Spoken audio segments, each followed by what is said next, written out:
Welcome back. It's week 16 with Peter and Parker, and today we've just gone tracking. It's like 6 in the morning. I got to figure out how they're going to do the multiple articles to try to fix up their article indications. It's obviously very dark, but we're going to go over to the building and use the lights from the building on the grass there and do a couple of shorter tracks with multiple articles.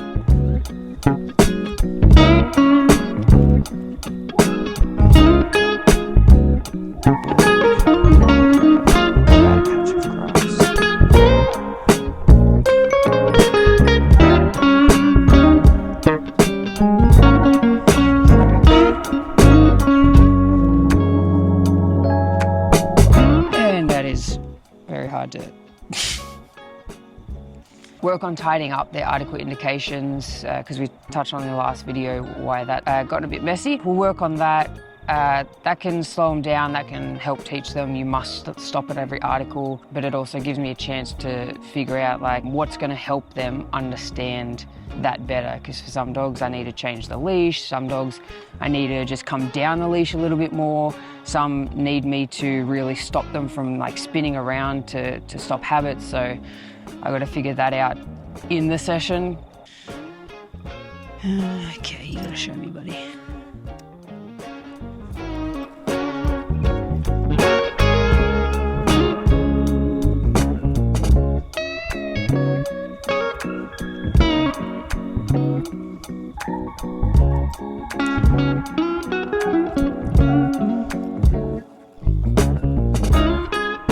That was messy, but like that's the first session of doing that, so that's kind of expected. And then we did one, put it away, put the next one out, put it away.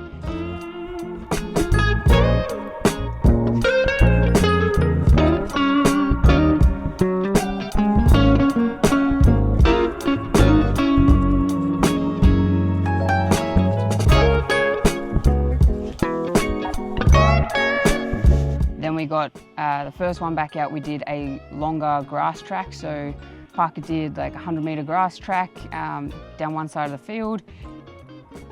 Free. Yeah, good boy, you're doing it, bud.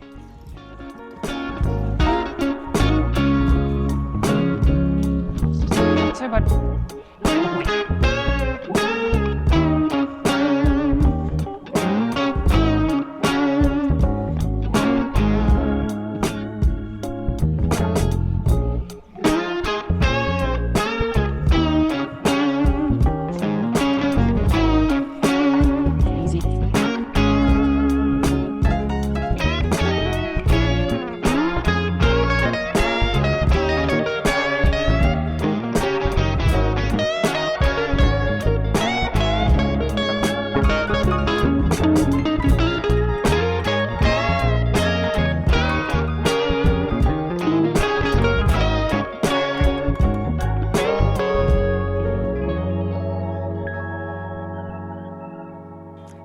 Yeah, he did well. So when he lost interest, or not interest, but got distracted by something off to the right, he came back much quicker than he has previously. So that's probably his best rep in terms of getting back to the task quickly, because ideally, sure, they don't get distracted. They don't, you know, those sort of things.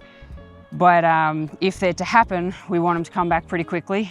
I gave him my no reward marker, so I'm still using that.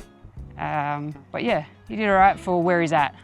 And then Parker did double that pretty much down the other side of the field. So two, like it's all tracking, but two very different sessions, working on different things. Parker went only one football field, so like 100 metres. Yep. And Peter went 200 metres. Tell us a bit why. So Peter started tracking smoother and understood like the whole scent aspect of it earlier. So he started going distance earlier, but then also he seems to stay on the track better than Parker. Parker's like, yeah, I'm doing it. What now? Like, let's do something else. Like, let's, you know, with Peter, there hasn't been a lot of repetitions of him getting distracted off the track and coming back. And that skill set of like, because it could happen one day, so we've got to prepare them for it, where something happens, they lose the track briefly, but they need repetitions of finding the track themselves. I'm not going to show them where it is. So one of the ways that I've done that with Peter is drastically increase the distance of the track suddenly, and then he gets to the point where he's like, gee, I've been tracking for a long time. I'm anticipating like a reward somewhere here. It's not coming. Am I doing this right? And he looks around, right? So I set him up to fail in a way, but to help him get a repetition where he goes, oh, where's the track? I've got to find the track again. So then like, it's just sort of creating that neural pathway in a way, like, because I don't think they're ever just going to stay on a track and nothing's ever going to distract them from that, or they're ever going to lose it. There's going to be some point in their life, you know, in their future careers or whatever, that can happen. So I want them to at least have practiced refinding it, you know, but never to the point, like I don't push them to the point where it's now a habit that they lose the track just to find it again. Not those, like, not to that extent. Yeah. But I think that's an important thing, just to have them practice that. And earlier when it's low stakes kind of thing, and I can kind of control, even though I'm not controlling the people around, I would say this is a fairly controlled environment for me to practice that in, and some of the fields that I train at, I'll do it specifically there. And I noticed you are right down the end of the line. Like you're right at the full 10 meters or whatever the length of your line. Is there a specific reason for that? Why do you stay so far from the dog? So I changed that. I make sure that that's not always a cue. So then if I do want to come up the line one day, they're not like, oh, something different's happening, right? But for the most part, I want to be down the end. They're tracking independently. Away from me, doing their thing, I'm not involved. I can be closer, you know, like I said, I'll change the distance occasionally, but I want them to have full freedom and not be looking to me, not to have me doing subtle, like, oh, it's this way sort of thing. So I'm always careful about the leash handling, but it's your tracking on your own. I'm just following you, man. That's probably the longest leash I use, but sometimes I don't always let it out. Okay. Yeah. In other news, they've pretty much finished teething, right? Yeah.